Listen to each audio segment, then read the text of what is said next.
Okay, today we're looking at lesson 8.4, which is the property of logs.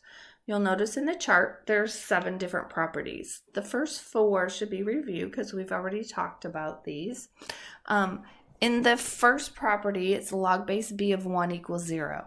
Essentially what it's saying is any base to the 0 power is 1. And remember that log means is an exponent. So what it's asking for is what is the exponent that you need on that base to make it 1. In the example, log base 24 of 1 equals what? 0, right? Because what exponent do I need on 24 to make it equal that number, which is 1?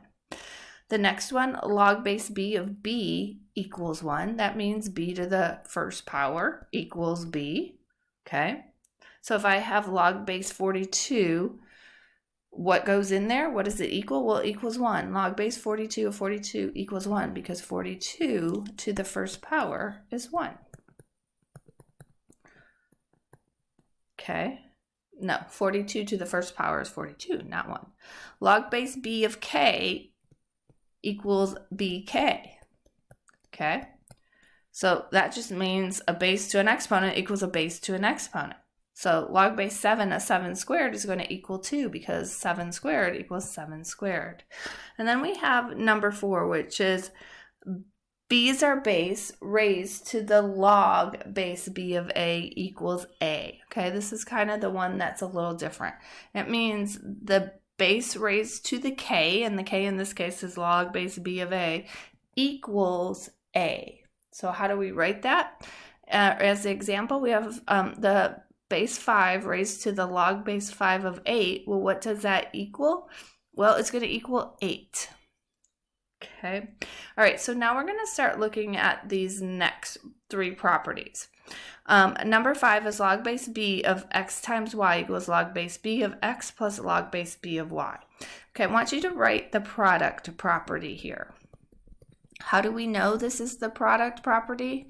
We know it's product because we have x times y right there.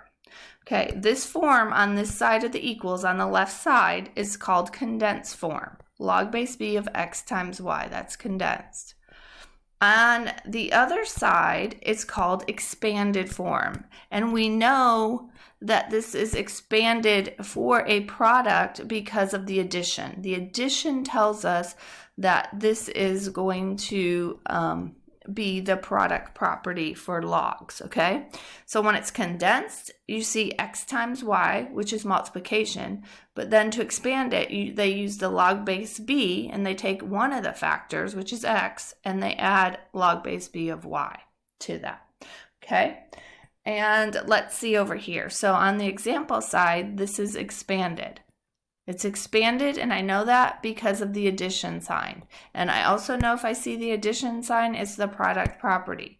When I condense it back, I write the log base 6 once, and I multiply 9 times 4, and 9 times 4 is 36. So I have the log base 6 of 36. I'm not evaluating it or anything. I'm just writing it in condensed form. The next one, log base b of x divided by y, is the quotient property. And the quotient property we know because this is division, and this is the condensed version on this side. But when we expand it out, we take the log base b, and the operation to expand it is subtraction. So it becomes the log base b of x minus the log base b of y. That's expanded.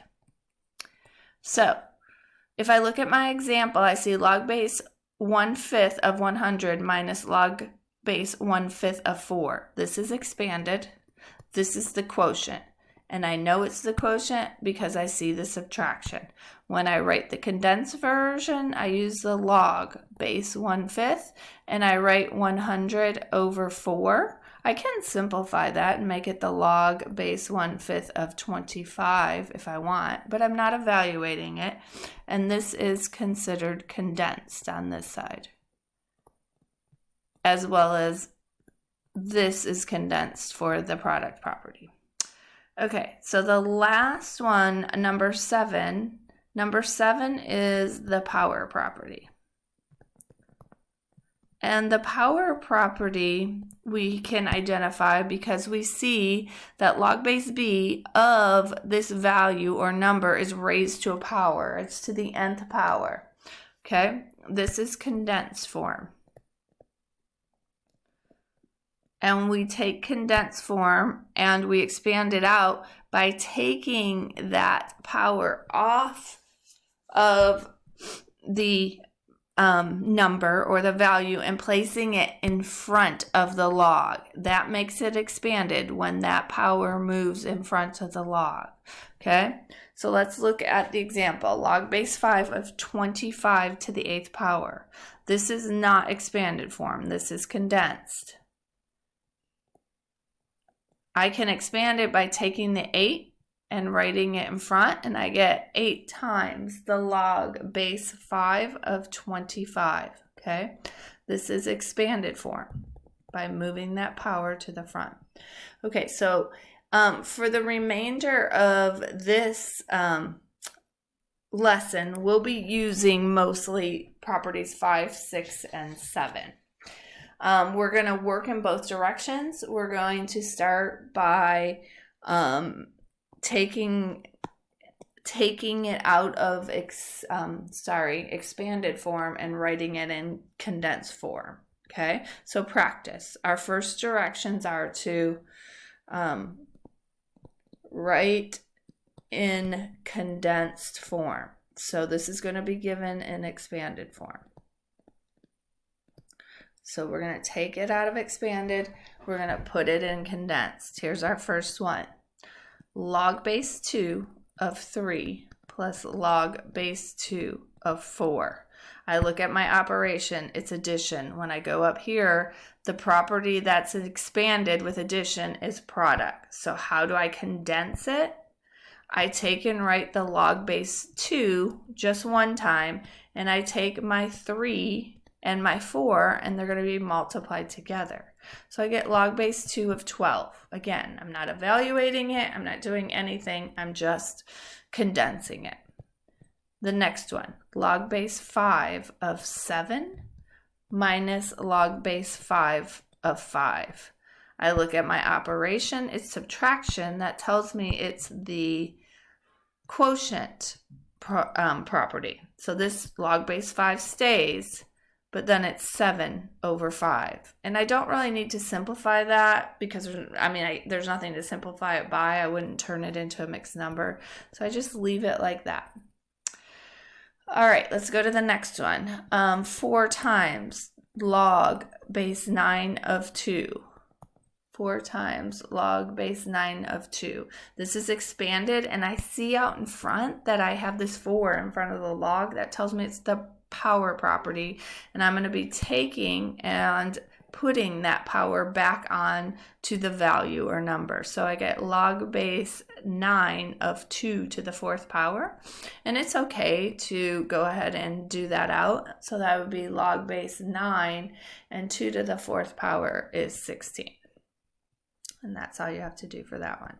All right, number 4, log base 10 of 3 plus log base 10 of 5 plus log base 10 of 2. And log base 10 is like square root or something to the 1st power. A lot of times if it just says log 3 plus log 5 plus log 2, you assume it's log base 10. But they actually gave us the base 10, which is fine.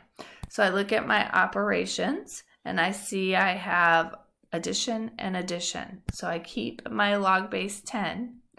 And this tells me it's the product property, so I'm going to be multiplying 3 times 5 times 2.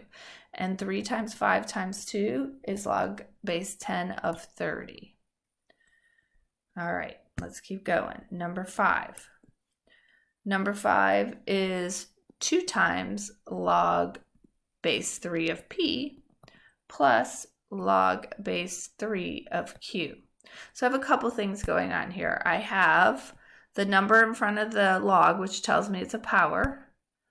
And then I also have addition, which tells me it's a multiplication. So first I'm going to take care of the exponent. And I'm going to write this as log base 3 of P squared plus log base 3 of Q. Now I'm going to take my addition, And I'm going to rewrite this as log base 3 of p squared q.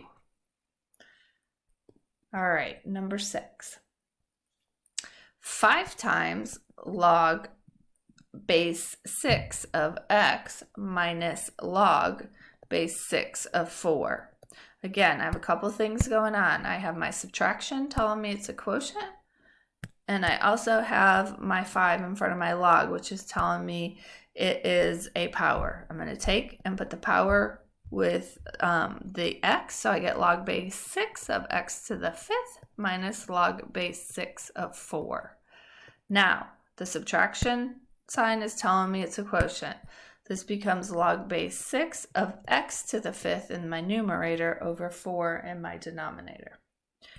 Number 7, log base 10 of x minus 4 times log base 10 of y.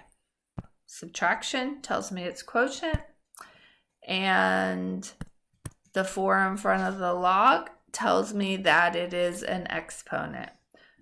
So I'm going to go and I'm going to take and put my 4 with my y to make that y to the 4th power. So I have a log base 10 of x minus log base 10 of y to the 4th.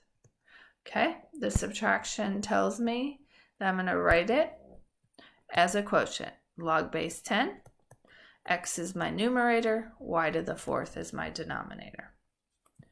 We're going to do 2 more from this, and then we're going to go in the opposite, where we're going to have condensed and we're going to expand. All right, number 8. Log base 6 of 25 minus log base 6 of 5. I see subtraction, so I know it is quotient, so I get log base 6 of 25 over 5 equals log base 6 of 5. Number 9. Some of these I forgot to box, so I'll go back and box them. Our last one for this section is log base 2 of 4 plus log base 2 of 2 minus log base 2 of 8. Okay, so I have a couple things going on here. I have addition, which means it's multiplication, and then I also have subtraction, which means it's division. So let's go with order of operations, and so we add and subtract from left to right, so we'll do the addition first. So this becomes log base 2 of 4 times 2 minus log base 2 of 8. And log base 2 of 4 times 2 is 8 minus log base 2 of 8. So now we're going to divide. So this becomes log base 2 of 8 over 8, which equals log base 2 of 1.